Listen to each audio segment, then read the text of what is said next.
ಪಾವಗಡ ತಾಲೂಕಿನ ನಾಗಲಪುರ ಗ್ರಾಮದ ಸರ್ಕಾರಿ ಹಿರಿಯ ಪ್ರಾಥಮಿಕ ಪಾಠಶಾಲೆ ಆವರಣದಲ್ಲಿ ಶ್ರೀ ಶಿವಯೋಗಿ ಸಿದ್ದರಾಮೇಶ್ವರ 851ನೇ ಜಯಂತಿಯನ್ನು ಆಚರಿಸಲಾಯಿತು. ಶಿವಯೋಗಿ ಸಿದ್ದರಾಮೇಶ್ವರ ಜಯಂತಿ ಕಾರ್ಯಕ್ರಮದಲ್ಲಿ ಪೂಜೆ ಸಲ್ಲಿಸಿ ಶಿವಯೋಗಿ ಸಿದ್ದರಾಮೇಶ್ವರ ಇವರು 68,000 ವಚನಗಳನ್ನು ರಚಿಸಿ ಹಾಡಿದ್ದಾರೆ. ಅವುಗಳ ಪೈಕಿ ಈಗ 1,679 ವಚನಗಳು ಮಾತ್ರ ಲಭಿಸಿವೆ. ಬಸವಣ್ಣ ಹಾಗೂ ಸಿದ್ದರಾಮೇಶ್ವರ ಶಿವಯೋಗಿಗಳು ಶ್ರೇಷ್ಠ ವಚನಕಾರರು. ಬಸವಣ್ಣ ಇವರು ಸಾಮಾಜಿಕವಾಗಿ ಹೆಚ್ಚು ಒತ್ತು ಕೊಡ್ತಾ ಇದ್ರು. ಸಿದ್ದರಾಮೇಶ್ವರರು ಸಮಾಜ ಸೇವೆಯಲ್ಲಿ ತೃಪ್ತಿ ಪಡಿತಾ ಇದ್ರು ಎಂದು ಶಿಕ್ಷಕರು ವಿದ್ಯಾರ್ಥಿಗಳಿಗೆ ತಿಳಿಸಿದ್ದಾರೆ. ಆಧ್ಯಾತ್ಮ ಪರಂಪರೆ ಹೊಂದಿರುವ ದೇಶದಲ್ಲಿ ದಿವ್ಯಜ್ಞಾನಿಗಳನ್ನ ಮುಂದಿನ ಜನಾಂಗಕ್ಕೆ ಪರಿಚಯಿಸಲು ಅವರ ಚಿಂತನೆಗಳನ್ನು ಅನುಷ್ಠಾನಕ್ಕೆ ತರಬೇಕು ಎಂದು ಶಿಕ್ಷಕರು ತಿಳಿಸಿದರು.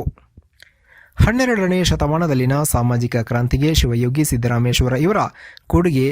ಅವರು ಅಸಮಾನತೆ, ವರ್ಣ, ಜಾತಿ, ಲಿಂಗಭೇದವನ್ನು ತೊಡೆದು ಹಾಕುವಂತಹ ಕೆಲಸವನ್ನು ವಚನಗಳ ಮೂಲಕ ಮಾಡಿದ್ದರು.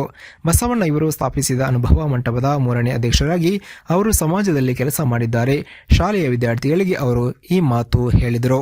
ಇದೇ ವೇಳೆ ಸಿದ್ದರಾಮೇಶ್ವರ ಇವರ ಭಾವಚಿತ್ರಕ್ಕೆ ಪೂಜೆ ಸಲ್ಲಿಸಿ ಪುಷ್ಪ ನಮನ ಸಲ್ಲಿಸಲಾಯಿತು.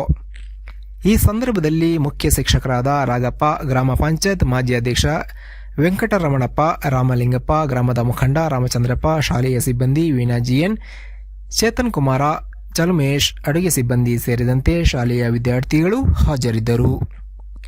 ವರದಿ ನಂದೀಶ್ ನಾಯ್ಕ, ಪಾವಗಡ.